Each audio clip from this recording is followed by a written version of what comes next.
Hey, welcome to Rockoli, YouTube's best channel for record collectors. This week, we're talking about a stoner rock band from Evansville, Indiana, a progressive rock gem by Ambrosia, and the ultimate pressing of Blue Öyster Cult's debut. Stay tuned.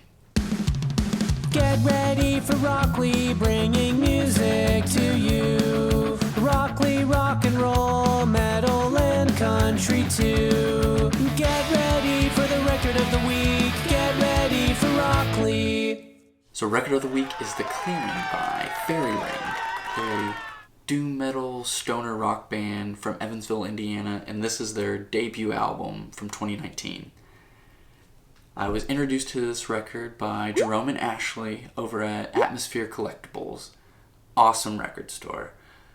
They recommended this album, and I'll be honest, I didn't like it at first. But as I kept listening to it, it really started to grow on me. The riffs, the guitar riffs on here are infectious.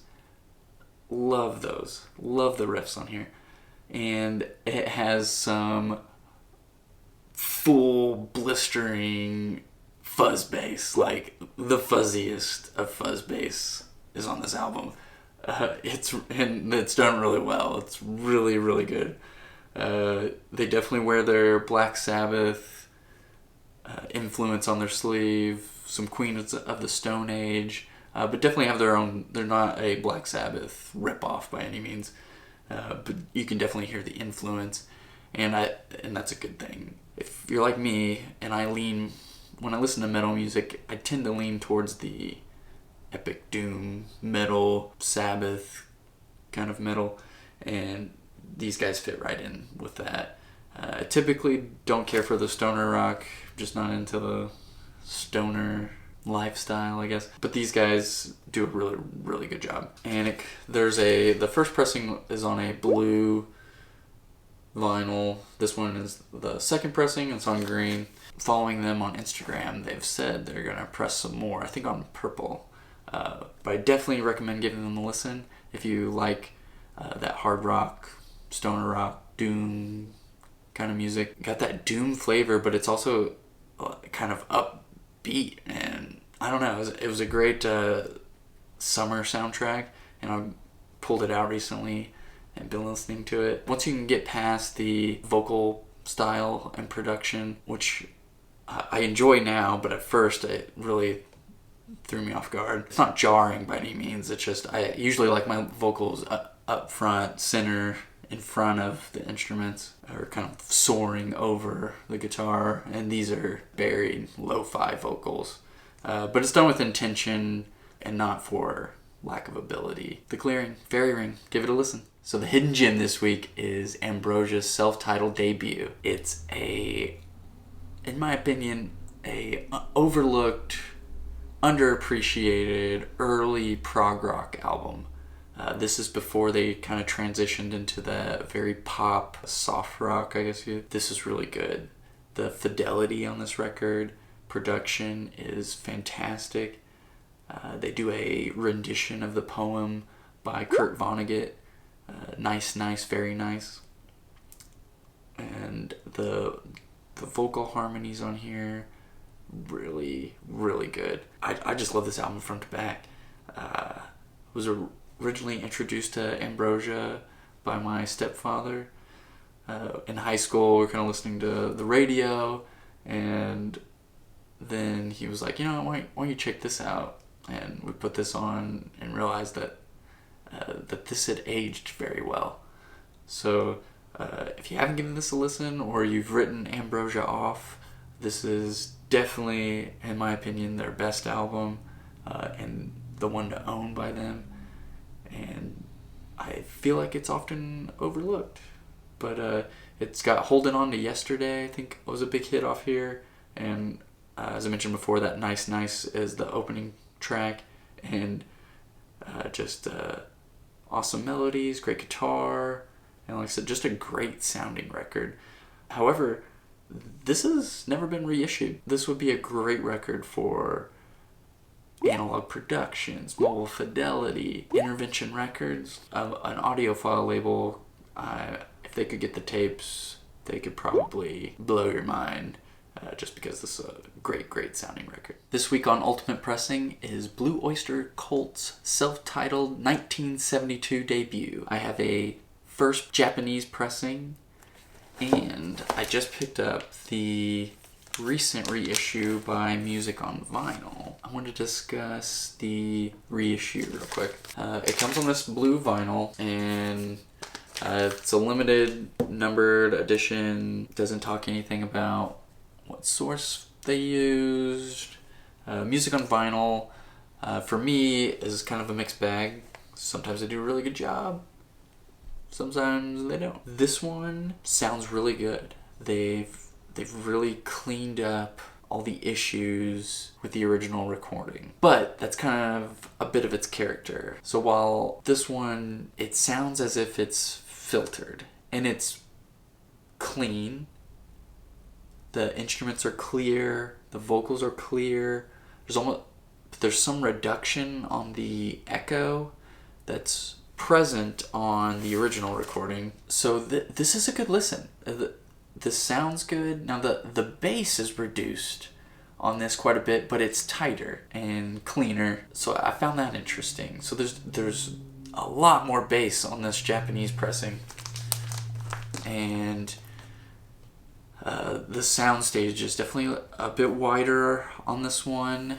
Now, and as I found with a lot of Japanese pressings, there's a bit of a shrill on this pressing, but there's something about this one, like I said, that there's a lo-fi, kind of a gritty quality about this one that maybe I'm just used to. But when I A and B listen to the two of these pressings, I tend to gravitate towards the Japanese one, and that's not because this one sounds horrendous by any means. Like I said, it's cleaned up, but it's almost sterile, if that makes sense. Like everything's passed through a filter in order to get the most crisp, clean sounds they could. So this is I would not fault anybody if they preferred this pressing. It's a good clean sound. Like I said, I don't know if it's just because I'm used to this version, but it's definitely not as clean.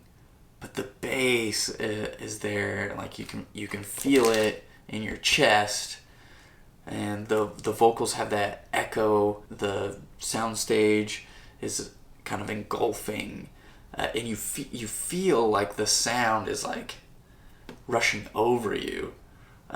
Where this one, it feels more of like it's coming toward you or at you, if that makes any sense. I would definitely, if you don't have a good, clean, original copy of this album, I would definitely recommend the reissue.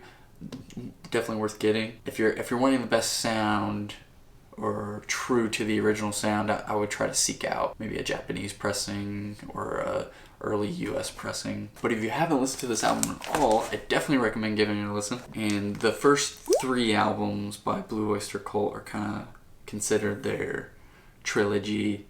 The first 3 are definitely recommended by me. So here we have Tattoo by Rory Gallagher. I've been really getting into his music. Picked this one up. Really good. Definitely a different sound from the Top Priority album. If I had to choose between those two, I definitely recommend Top Priority over this one. But I need more time to listen and digest this one. But so far, I'm really enjoying it. Then we have Toby Keith's Should Have Been a Cowboy, was reissued for the 25th anniversary. Includes some bonus tracks. Man, such a good song. As far as country goes, I love 90s country. There's something about, there's like a nice pop quality, but it's not overwhelmingly pop. It still kind of has this country characteristic, wholesomeness. Anyway, I'm a huge fan of 90s country, and this is a great debut album by Toby Keith, and just has that classic 90s country sound that I really love. The sound on this is phenomenal. Normally country records don't blow me away as far as fidelity, but they did a fantastic job on this. It sounds really, really good. They definitely put some time and effort into this package, and they included some bonus tracks that are really nice touch. So if you're into 90s country or Toby Keith, definitely recommend picking up this reissue. Here we have Cinderella and Night Songs. I've been getting into 80s rock and metal. Had a coworker mention this. He would argue that this is more of a blues rock band, but they get thrown into the hair metal because of the cover of this album, and they definitely look like a hair metal band. But I will agree, it's definitely more of a blues rock, kind of like a AC/DC type vocals, and he almost has the way he delivers is almost like Ronnie James Dio, and I love Ronnie James Dio, but I've really been liking this. Some more 90s country for you. This is awesome. So Joe Diffie, none of his albums are on vinyl, except for there's some 45 singles out there. He, in my mind, is just like the epitome of 90s country. This is a greatest hits album. I usually stay away from greatest hits album because I feel like the album format is kind of the intended way they wanted you to hear those songs in that order. And so I feel like when you get a greatest hits album, you might, there's a lot of great songs on there, but the flow and the cohesiveness, also the styles, will change over time. Anyway, that's my philosophy on greatest hits. I usually avoid it, but I feel like there's some artists don't necessarily have a great album front to back, where it just makes sense to just get their greatest hits. And Joe Diffie, you could probably argue that his albums might not be the best front to back, but this is the only way to get Joe Diffie on vinyl, is this reissue right here, because this is the first and only time he's put out a 12-inch vinyl record. But it has all of his hit songs, so Home, If the Devil Danced, Ships That Don't Come In, Honky Tonk Attitude, Prop Me Up Beside the Jukebox, John Deere Green, Third Rock from the Sun, Pickup Man, Bigger Than the Beatles. But what's really cool is it's signed by Joe Diffie, and I have number 108 out of 500. Very, very cool. I just got this, so I haven't even listened to it. But you can still order this on Joe Diffie's website. And they're, from what I understand, they're all signed. I just think it's really cool. Glad to have it. And if you haven't given Joe Diffie a listen and you like 90s country, he's definitely recommended. So finally, we have Everclear Sparkle and Fade, which was recently reissued by Intervention Records. Intervention has become one of my favorite reissue labels. They do a fantastic job. They just pay attention to every detail. So the jackets are the thickest, highest quality jackets you can buy from Staunton Pressing out in California. They do these old style tip-on jackets, and they're just fantastic. Like I said, the printing image quality, it can't get any better. Incredible. Then they always use the original master tapes when available. However, for this record, it was a digital recording, so they used the highest res file that they could get, and had Kevin Gray at Coherent Audio master the record, and then it was pressed at RTI. Super ultra quiet, flat, just amazing, incredible, mind-blowing fidelity. So if they ever happen to reissue an album that you love or you're really into, I definitely recommend grabbing it. They usually keep their prices around $35 for a standard LP, and then if it's a double LP, $45, they're around the $50 range. Just can't beat it. They do an incredible job, and this one is no different. Well, that's it for this week, guys. And man, thank you guys for tuning in. And I got so many good suggestions last week. I'm still going through them and digesting, so there'll be a follow-up soon. And thank you. If you guys have any more suggestions, feel free to send them my way. And you just had a healthy dose of Rockoli. I'll see you next time.